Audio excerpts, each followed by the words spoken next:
Ugh, you said you were over him, but his hoodie is still in your rotation. It's time. Grab your phone, snap a few pics, and sell it on Depop. Listed in minutes, with no selling fees. And just like that, a guy 500 miles away just paid full price for your closure. And right on cue. Hey, still got my hoodie? Nope. But I've got tonight's dinner paid for. Start selling on Depop, where taste recognizes taste. List now with no selling fees. Payment processing fees and boosting fees still apply. See website for details. Sunday morning. Calling in now, we have Senator John Fetterman from the great state of Pennsylvania, and Pennsylvania is a great state. Senator, there's so many things happening in the world, I mean, we're in the middle of a war with Iran. We're trying to get rid of terrorism in the world.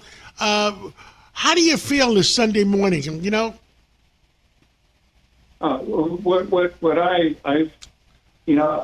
I became the only Democrat, certainly in the Senate, that's to support the mission of Epic Fury. And now I try to remind your listeners that every single Democrat, every single one, agrees that we can never let Iran acquire a nuclear weapon. And now, when Kamala Harris ran for president just only in 24, she identified Iran as her top international concern. Top, not China, but Iran. And even if you disagree with that, but she identified that. And now here we have a situation where the Trump administration, through Epic Fury, has effectively broken the Iranian nuclear apparatus. You know, why can't we agree that that's a good thing for international security? And there will be fluctuations in oil prices. That should be expected when you start an operation, one of the top world's oil producers. So there will be that flux. But overall, if the administration creates the kinds of outcome that we all agreed wanted and made that our top priority when she ran for president, why can't we support that, at least acknowledge that it's not perfect, but hey, this is a positive development for global security, definitely regional security. And about paying the people, paying the Coast Guard, paying the TSA workers, why can't we get a vote on that? I couldn't agree more. And then this constantly puts me at my odds with my caucus again. I'm about to vote. And I can tell you, I will be the only Democrat to vote against that DHS shutdown because exactly the Coast Guard people that you just referenced and the TSA agents I'm going to encounter at the airport, the same people, they all deserve to be paid. If you followed that, just a couple days ago, the Coast Guard, they seized 11 tons of cocaine, kept 11 tons of cocaine off American streets.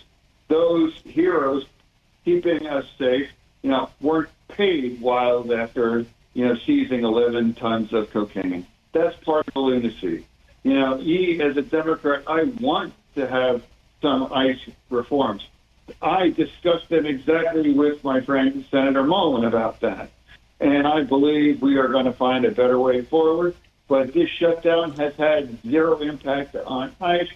So why should we punish all these workers and the people that are keeping our nation more secure? That's part of being in the middle of here as you described, as a common sense Democrat. Why do things and behave in those kinds of tactics that only punishes innocent government workers? We all agree we should pay people for their work. Senator Fetterman, one item. When you buy a ticket on an airline, you pay $5.40 towards the TSA. Where does that money go, and how come that money, since maybe it should be an escrow someplace to pay the employees? What it should be is like, don't shut the government down. Yes. We used to be the party to refuse to do these things. we appropriately would criticize Democrats Republicans that they would do that or threaten that. And now here we are again. We are turning our back on our values. So that's wrong. It's wrong when if the Republicans did it. It's wrong now as a Democrat. Why am I the only Democrat in the caucus now to say that that's the wrong thing and we're only punishing? I thought, if we were the party of union workers, we constantly are voting to prevent them from being paid for their work. Agreed. Thank you so much. I mean, it seems so petty and nonsense, and that everybody should come together because the employees, the Coast Guard should get paid. The TSA should get paid. I mean, I just hope we can put both sides together. But Senator John Fetterman, thank you so much for coming on this Sunday morning, and I'm looking forward to meeting you in person because we've never met yet. It's a pleasure always. Thank you for having me on. Thank you.